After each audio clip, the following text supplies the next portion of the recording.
Hi all, എല്ലാവർക്കും സൂര്യ ടോക്കിൻ്റെ പുതിയൊരു വ്ളോഗിലേക്ക് സ്വാഗതം. നമ്മളിന്ന് സംസാരിക്കാൻ പോകുന്ന വിഷയം 10 മാനിഫെസ്റ്റേഷൻ ആൻഡ് ഹീലിംഗ് മിത്തിനെ കുറിച്ചിട്ടാണ്.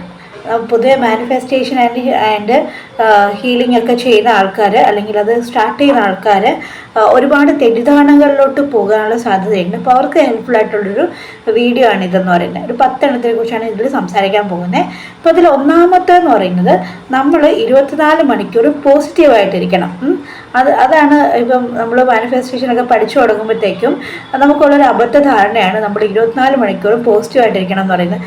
ഒരിക്കലും അത് നടക്കത്തില്ല. കാരണം ഒരു സാധാരണക്കാരായിട്ടുള്ള മനുഷ്യനെ സംബന്ധിച്ചിടത്തോളം എല്ലാ ഫീലിങ്സും ഉണ്ടാവും. അവർക്ക് സങ്കടം ഉണ്ടാകും, സന്തോഷം ഉണ്ടാകും. പക്ഷേ നമ്മളൊരു മാനിഫെസ്റ്റേഷൻ പഠിക്കുന്ന ഒരാൾക്ക് ഉള്ളൊരു ഗുണം എന്ന് പറഞ്ഞു കഴിഞ്ഞാൽ, നമ്മൾ NLP ടെക്നിക്സ് ഒക്കെ പഠിക്കുമ്പോഴത്തേക്കും നമുക്ക് ഈ ഒരു ഇമോഷനെ കുറിച്ചിട്ട് മനസ്സിലാക്കാൻ പറ്റും. ആ ഒരു ഇമോഷൻ വരുമ്പോൾ തന്നെ എനിക്ക് ദേഷ്യം വരുന്നു, so I have to channelise this എന്നുള്ളൊരു തിരിച്ചറിവ്, ഒരു ബോധ്യം നമുക്കുണ്ടാവും. അതാണ് അതിൽ വ്യത്യാസം എന്ന് പറയുന്നത്. പിന്നെ അടുത്ത് വരുന്നത്, നമ്മൾ ഈ ഗോൾസിനെ കുറിച്ചിട്ട് എഴുതി വിഷ്വലൈസേഷൻ അല്ലെങ്കിൽ വിഷൻ ബോർഡ് ഉണ്ടാക്കി വെച്ചാൽ മാത്രം മതി. അത് ഭയങ്കര അബദ്ധധാരണയാണ്. നമ്മൾ ഗോൾസിനെ കുറിച്ച് എഴുതി വിഷൻ ബോർഡ് എഴുതി വെച്ചാൽ മാത്രം ഒന്നും നടക്കൂല. ഇപ്പോൾ കാരണം എന്ന് വെച്ച് കഴിഞ്ഞാൽ നമ്മൾ അതിന് വേണ്ടിയിട്ട് വർക്ക് ചെയ്യണം. ഇപ്പം എനിക്കിപ്പോൾ ഒരു എൻ്റെ കമ്പനിക്ക് വേണ്ടിയിട്ട് ഒരു ഇൻവെസ്റ്ററിനെ ആവശ്യമുണ്ടെന്ന് വെച്ചോ.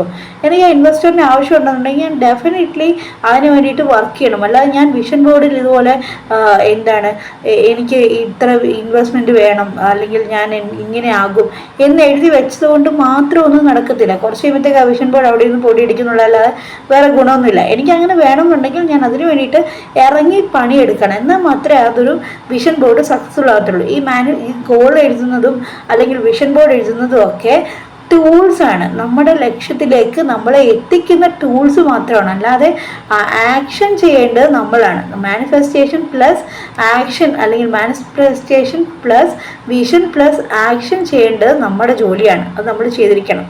പിന്നെ അടുത്തത്, ചില ടെക്നിക്സുകൾ, ഇപ്പോൾ ഓവർനൈറ്റ് ഒരു രാത്രി കൊണ്ട് ഫലം കാണാൻ വേണ്ടിയിട്ടുള്ള ടെക്നിക്സ് എന്നൊക്കെ പറഞ്ഞിട്ടുണ്ട്. അതൊന്നും ഒരിക്കലും നടക്കുന്ന കാര്യമല്ല. ഇപ്പം ഒരു ഉദാഹരണം പറഞ്ഞു കഴിഞ്ഞാൽ, റെഡ് പേന വെച്ചിട്ട് എഴുതി കഴിഞ്ഞ് കഴിഞ്ഞാൽ നിങ്ങളുടെ ആഗ്രഹം സഫലമാകും. യൂണിവേഴ്സിന് അങ്ങനെയൊന്നുമില്ല. യൂണിവേഴ്സ് അല്ലെങ്കിൽ നമ്മൾ വിചാരിക്കുന്ന പ്രപഞ്ചശക്തി, അല്ലെങ്കിൽ നമ്മൾ മനസ്സിൽ വിചാരിക്കുന്ന ദൈവിക ശക്തിക്ക് അങ്ങനെ ഈ ചുമന്ന പേന വെച്ച് എഴുതണം അല്ലെങ്കിൽ കറുത്ത പേന വെച്ച് എഴുതണം, അങ്ങനെയൊന്നുമില്ല. നമ്മൾ എഴുതുന്നത് തന്നെ നമ്മുടെ മനസ്സിനെ നമ്മൾ പറഞ്ഞു പഠിപ്പിക്കാൻ വേണ്ടിയിട്ടാണ്. നമ്മൾ എഴുതുന്ന കാര്യം നമ്മുടെ മനസ്സിൽ നല്ലപോലെ പതിയും. അപ്പോൾ നമ്മൾ ഓരോ ദിവസവും നമ്മുടെ ആ സ്വപ്നങ്ങളെക്കുറിച്ചിട്ട് എഴുതുമ്പോഴത്തേക്കും നമ്മുടെ ഓക്സിറ്റോസിൻ പോലെയുള്ള നല്ല ഹോർമോൺസുകൾ പ്രൊഡ്യൂസ് ചെയ്യുകയും നമ്മൾ അതിന് വേണ്ടിയിട്ട് വർക്ക് ചെയ്യുകയും ചെയ്യും. അല്ലാതെ ഈ പറയുന്ന മാതിരി യൂണിവേഴ്സിനോ അല്ലെങ്കിൽ ദൈവിക ശക്തിക്കോ ഒന്നും ചുമന്ന പേന വെച്ച് എഴുതിയാലോ അല്ലെങ്കിൽ പെൻസിൽ വെച്ച് എഴുതിയാൽ പോലും ഒരു കുഴപ്പമില്ല. അതൊക്കെ വെറും പൊട്ടിത്തരങ്ങളാണ്. ഈ പറയുന്ന പോലെ ചുമന്ന പേന വെച്ച് എഴുതിയാൽ മാത്രമേ നടക്കത്തുള്ളൂ അങ്ങനെയൊക്കെയുള്ള. പിന്നെ you can manifest anything instantly, ഒരിക്കലും ഇല്ല. അത് നമ്മൾ മാനിഫെസ്റ്റേഷൻ ഉണ്ടെങ്കിൽ എന്താണ്, നമ്മുടെ ഒരു സ്വപ്നം അല്ലെങ്കിൽ നമ്മുടെ ഒരു ഗോള് നടന്നു എന്ന് വിചാരിച്ച് നമ്മൾ നമ്മുടെ ഇതിനെക്കുറിച്ചിട്ട് എഴുതുന്നതാണ്. അപ്പോൾ ഞാനീ പറഞ്ഞ മാതിരി നമ്മൾ എഴുതുമ്പോഴത്തേക്കും നമ്മുടെ മനസ്സിൽ അത് പതിഞ്ഞിട്ട് നമ്മൾ അതിന് വേണ്ടിയിട്ട് വർക്ക് ചെയ്യുകയാണ് ചെയ്യുന്നത്. ഇപ്പം ചില കാര്യങ്ങളൊക്കെ ഇപ്പോൾ ചിലപ്പം ആരെങ്കിലും കടം തരാനൊക്കെ ഉള്ളത് ഒരു രാത്രി കൊണ്ട് കിട്ടിയെന്നൊക്കെ ആയിരിക്കാം. പക്ഷെ അതിൻ്റെ അർത്ഥം എപ്പോഴും ചക്ക വീണിട്ട് മുയൽ ചാകും എന്നല്ല. അതുകൊണ്ട് ഒരിക്കലും ആ ഒരു രീതിയിലൊന്നും വിശ്വസിക്കാൻ പാടില്ല. ഇത് ടൈം എടുക്കും. നമ്മൾ ഡിലേ ആയി എന്ന് പറഞ്ഞതുകൊണ്ട് ഒരിക്കലും മാനിഫെസ്റ്റേഷൻ വർക്ക് ആവത്തില്ലെന്ന് നിങ്ങൾ വിചാരിക്കാൻ പാടില്ല. പിന്നെ അടുത്ത് വരുന്നത് വെച്ച് കഴിഞ്ഞാൽ, once healed I will never be sad again. നമ്മളൊരു വട്ടം ഹീലിംഗ് ടെക്നിക്കൊക്കെ ചെയ്തിട്ടുണ്ട്. സോ അതുകൊണ്ട് ഞാൻ ഇനി ഒരിക്കലും വിഷമം അല്ലെങ്കിൽ എനിക്ക് ഒരിക്കലും ദുഃഖം വരത്തില്ല. അതൊരു മണ്ടൻ ധാരണയാണ്. കാരണം ഹീലിംഗ് ടെക്നിക്ക് നമ്മൾ ചെയ്ത് നമുക്ക് അപ്പം സമാധാനം കിട്ടി, നല്ല കാര്യം. പിന്നെ നമുക്ക് സങ്കടം വരുമ്പോഴത്തേക്കും ഈ ഹീലിംഗ് ടെക്നിക്ക് നമുക്ക് ഓർമ്മ വരും. ആ സങ്കടത്തിൽ നിന്ന് ഓവർകം ചെയ്യാനുള്ള ഒരു ഓർമ്മ നമുക്ക് കിട്ടും. അതാണ് ഹീലിംഗ് ടെക്നിക്ക് കൊണ്ട് ഉദ്ദേശിക്കുന്നത്. അല്ലാതെ ഒരിക്കലും നമ്മൾ ഹീലിംഗ് ടെക്നിക്ക് ചെയ്തു പിന്നെ അതുകൊണ്ട് എനിക്ക് വിഷമം വരത്തില്ല, അങ്ങനെയല്ല അതുകൊണ്ട് ഉദ്ദേശിക്കുന്നത്. നമുക്ക് പിന്നെ വിഷമമൊക്കെ വരും, പക്ഷെ നമ്മൾ അതിൽ നിന്ന് ഓവർകം ചെയ്യാൻ പഠിക്കും. ഓക്കെ, അല്ലാതെ നമുക്ക് ഹീലിംഗ് ടെക്നിക്ക് ചെയ്തതുകൊണ്ട് നമുക്ക് ഒരു കാലത്ത് സങ്കടം വരത്തില്ല, അങ്ങനെയൊന്നുമില്ല. പിന്നെ അടുത്ത് വരുന്നത് ഒരു സംഭവം എന്ന് വെച്ച് കഴിഞ്ഞാൽ, നമ്മൾക്ക് വിഷമം വന്നു കഴിഞ്ഞാൽ അല്ലെങ്കിൽ നമ്മൾ ഹീലാകാതെ നമ്മൾ ആരെയും ഹീൽ ചെയ്യാൻ പോകരുത്. ഇപ്പം നമ്മൾ നല്ലതാണെങ്കിൽ മാത്രമേ നമ്മൾ മറ്റൊരാളെ ഹീലിങ്ങിന് വേണ്ടിയിട്ട് ചെയ്യാൻ പാടുള്ളൂ. അല്ലെങ്കിൽ നമ്മൾ ഹീൽ ചെയ്ത് നമ്മുടെ വൂൺസൊക്കെ ഓക്കെ ആയ ശേഷം മാത്രമേ നമ്മൾ മറ്റൊരാൾക്ക് ഹീലിംഗ് കൊടുക്കാൻ പാടുള്ളൂ. അത് പറയുന്നത് വെച്ച് കഴിഞ്ഞാൽ, ഒരു ഹീലിംഗ് രീതിയിൽ കൂടെ ഒക്കെ പൊയ്ക്കൊണ്ടിരിക്കുന്ന ആൾക്കാരെ കണ്ടു കഴിഞ്ഞാൽ മറ്റുള്ള ആൾക്കാർക്ക് അറിയാം പിന്നെ ഇവർക്ക് മാറ്റം വന്നു. സോ നമ്മൾ അവരെ അപ്രോച്ച് ചെയ്ത് കഴിഞ്ഞാൽ നമുക്കൊരു ഗുണം ഉണ്ടാകും എന്നുള്ളൊരു തോട്ട് വന്നിട്ട് ആൾക്കാർ അപ്രോച്ച് ചെയ്യുന്നൊരു ഘട്ടം വരും. അപ്പോഴൊക്കെ മാത്രമേ നമ്മൾ കൊടുക്കാൻ പാടുള്ളൂ. അല്ലാതെ നമുക്ക് മാറാതെ അല്ലെങ്കിൽ നമ്മുടെ ബുദ്ധിമുട്ട് മാറാതെ നമ്മൾ വേറൊരുത്തിനെ ഉപദേശിക്കുന്നത് ഒരിക്കലും ഒരു നല്ല കാര്യമെന്ന് എനിക്ക് തോന്നില്ല. ഇപ്പോൾ അതിനൊരു ഉദാഹരണം പറയാനാണെങ്കിൽ, പണ്ട് മഹാത്മാഗാന്ധിയോ വിവേകാനന്ദനോ ഏതോ ഒരാൾ അവർ പിന്നെ അവരുടെ അടുക്കൽ ഒരു അമ്മ ഒരു കൊച്ചിനെയും കൊണ്ട് വന്നിട്ട് പറഞ്ഞ കാര്യം എന്ന് വെച്ച് കഴിഞ്ഞാൽ, ഇവൻ ഭയങ്കരമായിട്ട് മധുരം കഴിക്കും, അപ്പം മധുരം കഴിപ്പ് എങ്ങനെയെങ്കിലും ഒന്ന് നിർത്തി തരണം എന്ന് പറയും. അപ്പോൾ ഈ ഗ്രേറ്റ് പേഴ്സണാലിറ്റി പറയും, ശരി ഓക്കെ ഒരു കാര്യം ചെയ്യും, നിങ്ങളൊരു 5 ദിവസം കഴിഞ്ഞിട്ട് വരാൻ പറയും. അപ്പം അമ്മ എഴുതും ഓക്കെ അവർക്ക് ബിസി ആയിരിക്കും അതുകൊണ്ടായിരിക്കും എന്ന് എഴുതിയിട്ട് അവർ പോയി അവർ ഒരു 5 ദിവസം കഴിഞ്ഞിട്ട് വന്നു കഴിയുമ്പോഴത്തേക്കും പിന്നെ അദ്ദേഹം ഇതുപോലെ കുട്ടീനെ അടുത്ത് വിളിച്ചിട്ട് പറയും, മോനെ ഇതുപോലെ ഇത് ചെയ്യാൻ പാടില്ല, മധുരം കഴിക്കാൻ പാടില്ല, മധുരം കഴിച്ച് കഴിഞ്ഞാൽ ഇന്ന ദോഷഫലങ്ങൾ ഉണ്ടാകും എന്നൊക്കെ ഇങ്ങനെ പറയും. അപ്പം അമ്മ ചോദിക്കും, എന്താണ് ഈ കാര്യം തന്നെ അന്നും അങ്ങ് പറഞ്ഞാൽ പോരെ, എന്തിനാണ് ഇത്രയും 5 ദിവസം കഴിഞ്ഞിട്ട് വരാൻ പറഞ്ഞെന്ന് ചോദിക്കും. അപ്പോൾ അദ്ദേഹം പറയും, എനിക്ക് മധുരം കഴിക്കുന്ന സ്വഭാവമുണ്ട്, ഞാൻ നല്ലപോലെ മധുരം കഴിക്കുന്ന ഒരാളാണ്. സോ ഞാൻ ആ ശീലം ഉപേക്ഷിച്ചതിന് മാത്രമേ എനിക്ക് ഒരാളെ ഉപദേശിക്കാൻ പറ്റത്തുള്ളൂ എന്ന് പറയും. പിന്നെ വേറൊരു സംഭവം എന്ന് പറയുന്നത്, നമ്മൾ സൈക്കോളജിക്കൽ മെഡിസിൻസ് എടുക്കുന്ന ഒരാളാണെന്നുണ്ടെങ്കിൽ മാനിഫെസ്റ്റേഷൻ ചെയ്താൽ മതി എന്നൊരു ചിന്തയുണ്ട്. അങ്ങനെ ഒരിക്കലും ചെയ്യരുത്.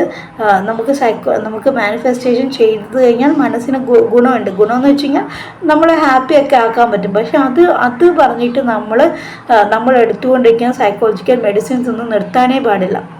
ഇപ്പം ഞാൻ NLP പോലുള്ള കാര്യങ്ങൾ പഠിക്കുന്ന ഒരു മെൻറ്ററുണ്ട്, ഉണ്ണികൃഷ്ണൻ സാർ എന്നാണ് അദ്ദേഹത്തിൻ്റെ പേര്. അദ്ദേഹം എപ്പോഴും തരുന്ന ഉപദേശമാണ്, നിങ്ങൾ സൈക്കോളജിക്കൽ മെഡിസിൻസ് ഒക്കെ എടുക്കുന്ന ആളാണെന്നുണ്ടെങ്കിൽ ഒരു കാലത്ത് നിങ്ങളത് നിർത്താൻ പാടില്ല. ഈ പറയുന്ന മാനിഫെസ്റ്റേഷൻ എന്ന് പറയുന്നത് സൈക്കോളജിക്കൽ മെഡിസിൻസിൻ്റെ ബദലല്ല എന്ന് അദ്ദേഹം എപ്പോഴും പറയാറുണ്ട്. പിന്നെ ചില മാനിഫെസ്റ്റേഷൻ മെഡിറ്റേഷൻസ് ഒക്കെ ചെയ്യുമ്പോഴത്തേക്കും അദ്ദേഹം പ്രത്യേകം പറയാറുണ്ട്, സൈക്കോളജിക്കൽ മെഡിസിൻസ് ഒക്കെ എടുക്കുന്ന ആൾക്കാരാണെങ്കിൽ ഇത് ചെയ്യാൻ പാടില്ല, കാരണം ഇത് നമ്മുടെ പഴയ ഓർമ്മകളെയൊക്കെ ഉണർത്തിക്കൊണ്ട് വരുന്നതാണ്, അത് നിങ്ങൾക്ക് ബാഡ് ആയിരിക്കും, നിങ്ങളത് ചെയ്യാൻ പാടില്ലെന്നും അദ്ദേഹം പറയാറുണ്ട്. സോ നിങ്ങൾ മെഡിസിൻ കഴിക്കുന്ന ആൾക്കാരാണെങ്കിൽ ഡെഫിനറ്റ്ലി അത് കണ്ടിന്യൂ ചെയ്യണം.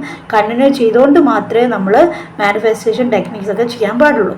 പിന്നെ അടുത്തത് എന്താണ്, 369 അങ്ങനെയൊക്കെയുള്ള നമ്പർ സ്ക്രിപ്റ്റിങ് അങ്ങനെയൊക്കെ ഉള്ള രീതിയിൽ പിന്നെ എഴുതണം എന്നൊക്കെ പറയാം. അങ്ങനെയൊന്നുമില്ല. നമ്മൾക്ക് ഏതാണോ ഉചിതമെന്ന് തോന്നുന്നത് അത് വെച്ചിട്ട് നമുക്ക് എഴുതുന്നതുകൊണ്ട് ഒരു കുഴപ്പമില്ല. ഇപ്പം ഞാൻ കുറച്ച് എളുപ്പത്തിന് വേണ്ടിയിട്ട് ഈ ബുള്ളറ്റ് ജേർണലിങ് പ്രാക്ടീസ് ചെയ്ത് നോക്കിയായിരുന്നു. പക്ഷേ ഞാൻ അത്ര ക്രിയേറ്റീവ് അങ്ങനെ ഈ പറയുന്ന ആർട്ടിസ്റ്റിക് ടാലൻ്റുള്ള ഒരാളല്ല. എനിക്ക് എഴുതാനാണ് കുറച്ചും കൂടെ വശമുള്ളത്. അപ്പോൾ അതുകൊണ്ട് ഞാൻ അതങ്ങ് നിർത്തി ഇൻ ദ സെൻസ് എനിക്കത് പറ്റിയില്ല. എനിക്കതിനെക്കാട്ടിൽ പിന്നെ കംഫർട്ടബിളായിട്ട് തോന്നിയത് ഈ പറയുന്ന മാതിരി എസ്സേ മാതിരി എഴുതുന്നതായിരുന്നു. സോ അതുകൊണ്ട് ഞാൻ അതിലോട്ട് തന്നെ വീണ്ടും എത്തി. പിന്നെ ഇപ്പോൾ മാനിഫെസ്റ്റേഷൻ ടെക്നിക്ക് വർക്ക് ചെയ്യുന്നില്ല എന്ന് പറഞ്ഞു കഴിഞ്ഞാൽ നമ്മൾ തെറ്റായിട്ട് ചെയ്യുന്നു എന്നല്ല അർത്ഥം.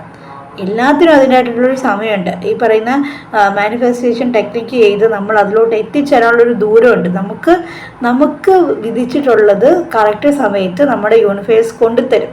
അപ്പോൾ ആ ഒരു പ്രോസസ്സ് കുറച്ചും കൂടെ ഒന്ന് ഫാസ്റ്റ് ആക്കുന്നതേ ഉള്ളൂ. അല്ലാതെ പിന്നെ അത് നമ്മൾ എല്ലാ ദിവസവും ചെയ്യുന്നുണ്ട് എന്നിട്ട് ഇത് നടക്കുന്നില്ലല്ലോ, അങ്ങനെ ഇത്ര കാലഗണനയൊന്നും വെക്കാൻ പാടില്ല. കാലഗണന വെച്ചിട്ട് നമ്മൾ ചെയ്തു കഴിഞ്ഞാൽ അതോട്ട് വർക്കൗട്ട് ആവത്തുമില്ല. ഈ നമ്മൾ ഭഗവത്ഗീതയിലൊക്കെ പറയുമല്ലോ, കർമ്മം ചെയ്യുക, ഫലം അതിൻ്റെ പിന്നാലെ വന്നോളൂ എന്ന്. അത് തന്നെയാണിത്. ഈ പറയുന്ന മാനിഫെസ്റ്റേഷൻ എന്നൊക്കെ പറഞ്ഞു കഴിഞ്ഞാൽ നമ്മുടെ ഒരു ലൈഫ് സ്റ്റൈലിൻ്റെ ഭാഗമാണ്. അല്ലാതെ അത് പിന്നെ നമുക്ക് കുറച്ച് നാൾ ചെയ്തു പിന്നെ നിർത്തി അങ്ങനെയല്ല അത്. പിന്നെ അടുത്ത് വരുന്നത് മാനിഫെസ്റ്റേഷൻ എന്ന് പറഞ്ഞു കഴിഞ്ഞാൽ എല്ലാത്തിനെയും നമുക്ക് കൺട്രോൾ ചെയ്യാൻ പറ്റും. ഒരിക്കലുമല്ല. മാനിഫെസ്റ്റേഷൻ എന്ന് പറഞ്ഞു കഴിഞ്ഞാൽ അതിൻ്റെ അത് സറണ്ടറും വരുന്നുണ്ട്. സറണ്ടറിങ് അല്ലെങ്കിൽ ഗ്രാറ്റിറ്റ്യൂഡ് അങ്ങനെയുള്ള കാര്യങ്ങളൊക്കെ ഡെഫിനറ്റായിട്ടും വരുന്നൊരു ടൂളാണ് മാനിഫെസ്റ്റേഷൻ എന്ന് പറയുന്നത്. എല്ലാത്തിനെയും നമ്മുടെ അണ്ടറിൽ കൊണ്ടുവന്നിട്ടുള്ള പരിപാടിയേ അല്ല മാനിഫെസ്റ്റേഷൻ. സോ ഇത്രയൊക്കെയാണ് അതിൻ്റെ മിത്തും കാര്യങ്ങളും ഒക്കെ. നിങ്ങൾക്ക് ഇഷ്ടപ്പെട്ടു എന്നുണ്ടെങ്കിൽ നിങ്ങൾ ലൈക്ക് ചെയ്യുക, സബ്സ്ക്രൈബ് ചെയ്യുക, പിന്നെ അതുപോലെ തന്നെ നിങ്ങളുടെ അഭിപ്രായങ്ങളും അറിയിക്കുക. അടുത്ത വീഡിയോയിൽ കാണുന്നതിന് വരെ ബൈ ബൈ.